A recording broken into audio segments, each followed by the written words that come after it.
শুভ সকাল বন্ধুরা, তোমরা সব কেমন আছো? আশা করছি ভালো আছো।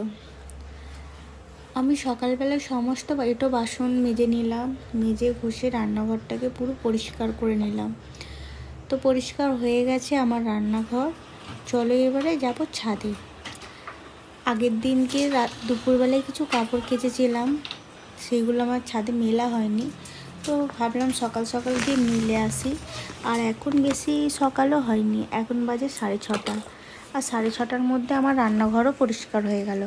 রান্নাঘর পরিষ্কার করতে আমার পাক্কা 1 ঘন্টা লাগে। আর আমি আজকে অনেকটাই সকাল সকাল উঠেছিলাম। চলো এবারে ছাদে কাপড়গুলো মিলে এসে নিচে আমার অনেকটাই কাজ আছে, সেই কাজগুলো করতে হবে। আর আজকে দিনটা হচ্ছে ভাইফোঁটা। এই ভিডিওটা না এডিট করা হয়নি, একবার আমি এডিট করেছিলাম, একটু গন্ডগোল হয়ে গেছিলো, তো আবার আমি আজকের বসে বসে এডিট করছি। তো দেখো আমার এদিকে কাপড় নিয়ে আমি ছাদে চলে এসেছি। এখনও অবধি রোদ ভালোভাবে ঠিকঠাক বেরোয়নি, হালকা হালকা সবে রোদটা আসছে। আর এই হালকা হালকা রোদটা না ভালো লাগে বেশ গায়ে নিলে। আর তার জন্য দেখো একটু হাঁটাহাঁটি করলাম। তো অনেকক্ষণই হাঁটাহাঁটি করেছি, তো সেটা তো আর অতক্ষণ হাঁটাহাঁটি তো দেওয়া যায় না, তার জন্য অল্প একটু দেখালাম। আর এদিকে দেখো কাপড়গুলো আমি সমস্ত মিলে দিচ্ছি। আর এই যে আমার শত্রু, আমার কাক না কাক, আমি আমার ফোনটা ওখানে রেখেছি, এসে বারবার ঠুকরাচ্ছে। তো ভাবলাম ফোনটা যদি ওপর থেকে নিচে পড়ে তো গেল আমার ফোনটা। নিচে অনেক গাড়ি যাচ্ছে, লরি যাচ্ছে, তো যদি লরির মাথায় পড়ে তো লরি কোন দেশে নিয়ে আমার ফোনটা চলে যাবে।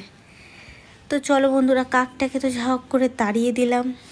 তাড়িয়ে দিয়ে আমি একটু দাঁড়িয়ে নিচে দেখছি, একটু দেখছি কত গাড়ি যাচ্ছে, কত লোক হাঁটা চলা করছে। সকালবেলায় তো সব রাস্তায় বেশিরভাগ হাঁটা চলা করছে। তো ওদিক থেকে ঘুরে চলে এসেছি, ছাদের কাজটা কমপ্লিট করে চলে আসলাম নিচে এসে ঘর বাড়িটাকে পরিষ্কার করে ঝাড় দিয়ে দিচ্ছি।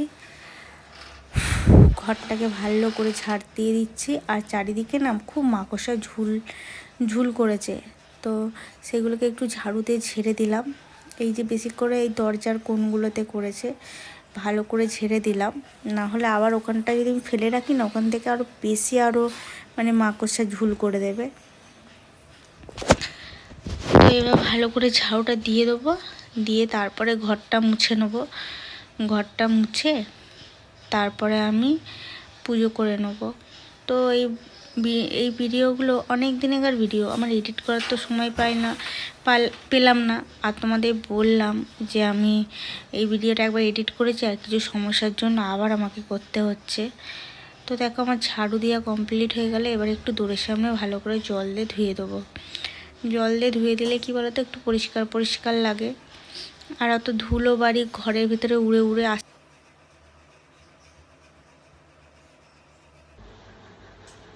না বেশি ওড়ে, তার জন্য একটু জল দিয়ে ধুয়ে দিলে, আর সুইপার আসে, উনি এসে ঝাড়ু দিয়ে দেয়, পুরো পরিষ্কার হয়ে যায়। আর দেখো সামনেটায় ভালো করে জল দিয়ে দিলাম পরিষ্কার করে। আর এবারে ঘরটা মুছে নেব। আর দেখো আমি এবার ঝপাঝপ করে ঘরটা মুছে নিচ্ছি। আর ঘর সকালবেলায় পরিষ্কার পরিচ্ছন্ন করলে মনটা একটু ভালো লাগে।